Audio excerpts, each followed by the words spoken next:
Hello everybody, this is Lee from Normandy Atelier, and today I want to continue our journey with my painting collection, and I did part 1, it was my Pokemon paintings, and today I am a little bit late to the party, but this is my Halloween collection, and I am filming this on Halloween day 2025, but it will be later to show this video. The first painting I want to show you is this one. This one, just a cat in Halloween, a black cat. I love cats so much in general, and it has a spider ear.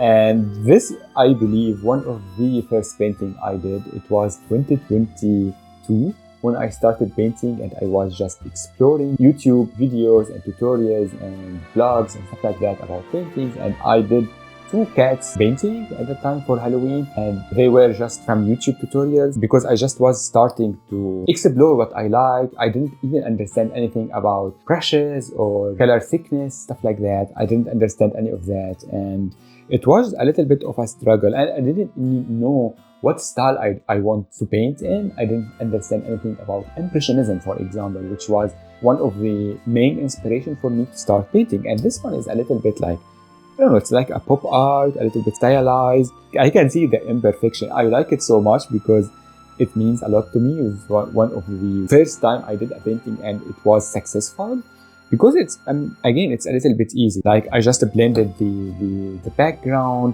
and it gives this idea that this is a moon or a sun or something, and the cat is in silhouette form. And with the big eyes, the spider net, even the fence, it gives this kind of atmosphere and Halloween. I like it a lot, but again, it's not original. I just found it online, and I like it. And you can see, I didn't understand a lot about paint thickness and stuff like that. And like you can see the mark of my brush here, everywhere actually. It doesn't bother me a lot, but it's something that I started to be mindful of after that, and especially when I started to Impressionism, because I started to lean toward adding marks in an intentional way, not like this. But yeah, this is the first one. It's very fun. I like it. The second painting is very similar but different. The same idea, just a cat with a fence, like a metal fence. Like it feels like he is in a graveyard or something. He is like guarding the place, or maybe he is just running away. He is scared of us, or he just saw a ghost. I have no idea, or a skeleton maybe, I don't know. But this painting is a little bit more interesting because I failed miserably to do the blending background, and I just started adding all these touches of colors that I have on the palette. It was not intentional, but it feels impressionistic style. It gives all this kind, you can think that, oh, those are leaves, those are trees. I didn't want to do that. It just happened, and I liked it, so I kept it, and I felt, oh, this is so cool. The moon itself is nice because it has lots of colors, but it doesn't feel like a moon anymore. It feels like a portal or something, like it's like spinning. This painting started as a tutorial, and it turned out to be something that I made. It's a little bit weird. I like it a lot. Those cats, I hang them together near the entrance of the apartment. And yeah, it's just fun. There's not a lot of things to say. It was not perfect, but it turned out good at the end. It reminds me all how I started painting. The next 3 paintings I did at the same time. It was maybe 2023, and all of them actually are from tutorials, but it shows how I developed my paintings and my style with time. The first one is actually a crow, and I have never dreamed of painting something like that. I couldn't believe that I painted this. This is so cool and awesome and detailed.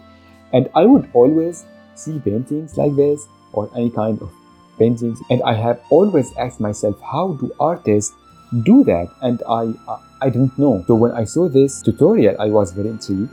It's from Michelle the Painter, one of my favorite YouTubers. She's great. I just followed the tutorial, and I learned a lot about how to do a scene like that. The background is just a little bit simplistic because it's just an ombre or a kind of blended sky outside.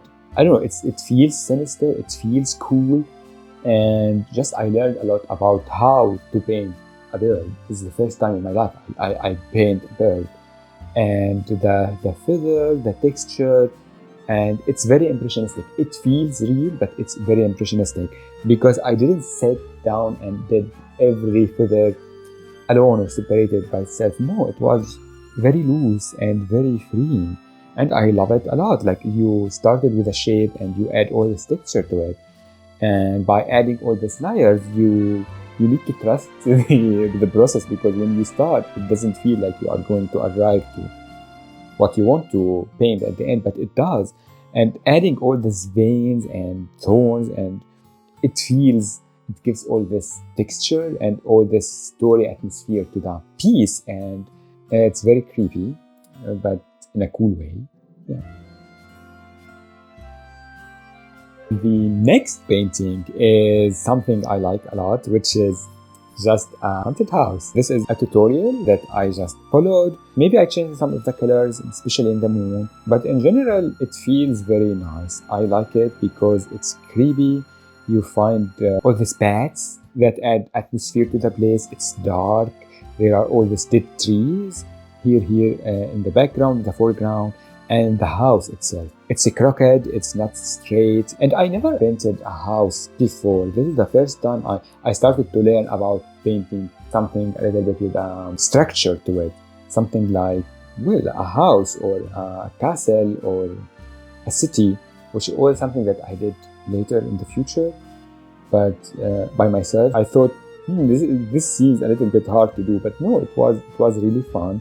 And because it's dark, there is not a lot of colors here. I learned about how to add shadows and how to add dimension so it doesn't look flat, especially to the house. It feels like some place for a witch to live in. It reminds me of like Tim Burton, for example, or old cartoons that I used to watch when I was a little.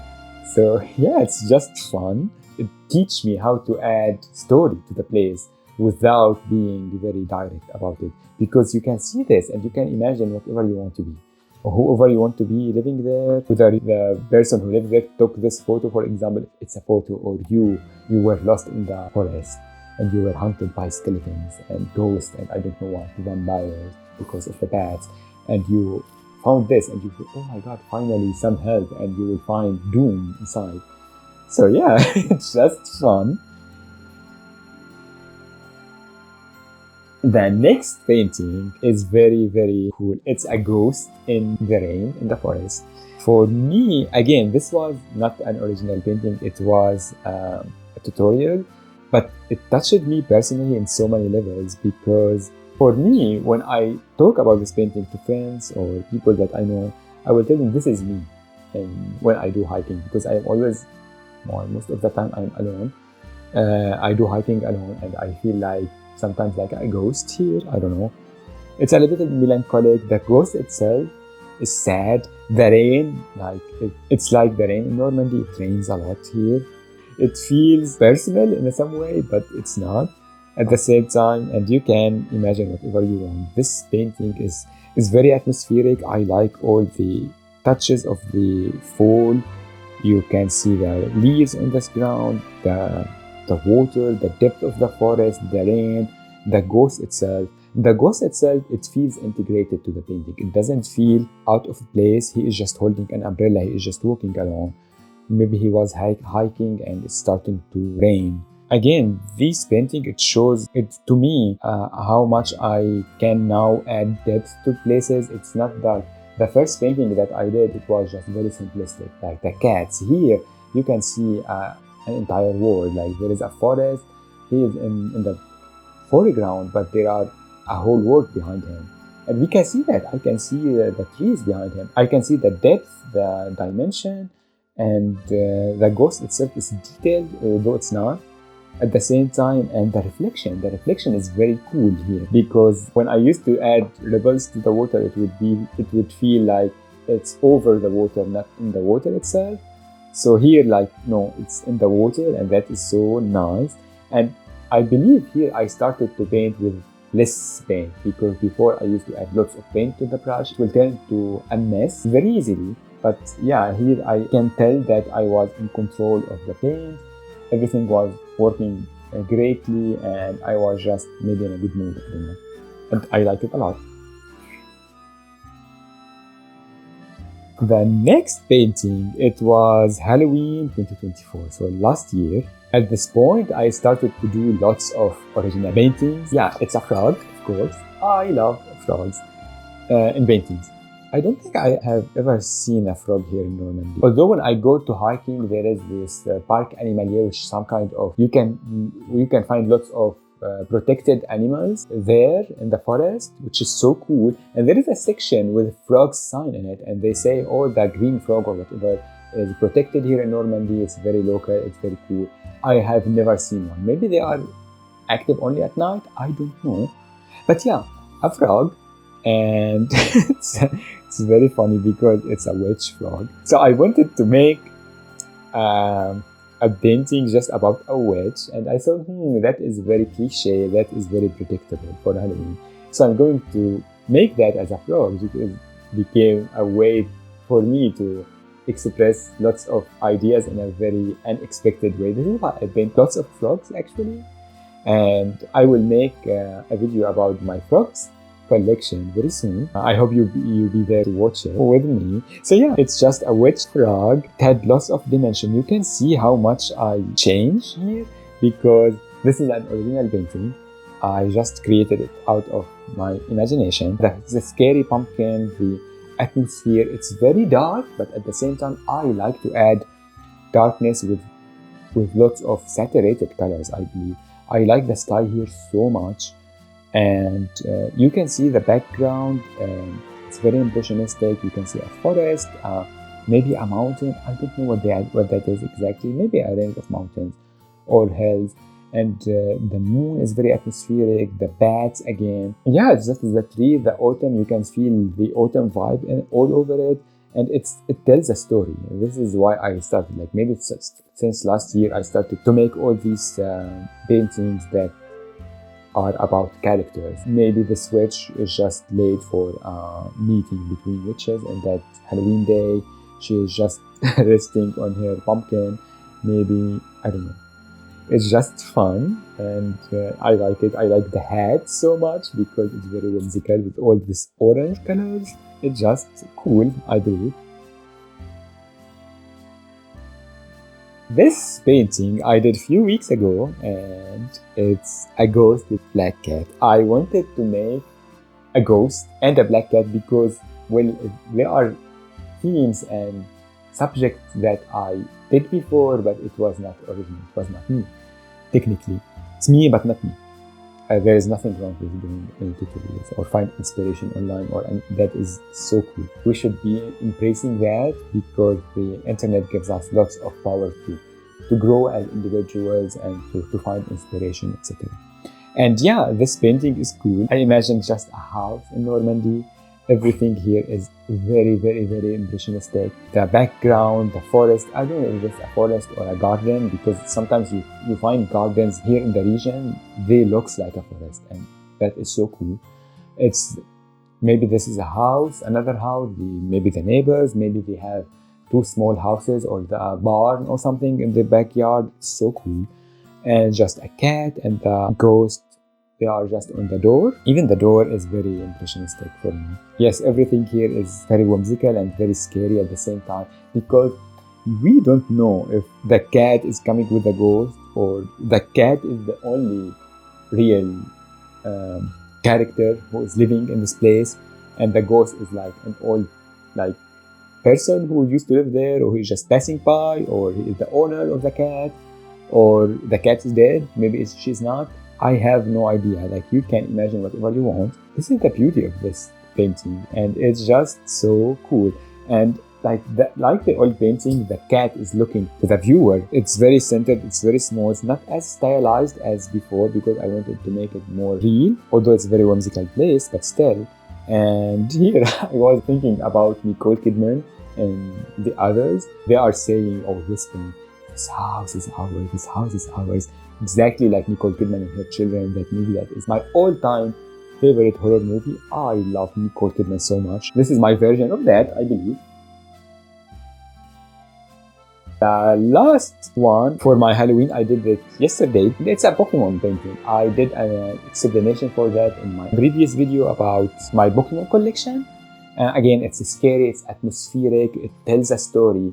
And if you know the lore about Pokemon, about Drifloon and Banette, it is very scary.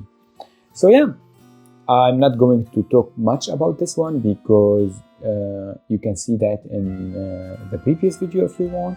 But I just wanted to show it here, and it's just so cool. It's very atmospheric with all the purple. Purple is not a color that I love so much, but I wanted to use it because it feels eerie, it feels mysterious and well ghostly somehow.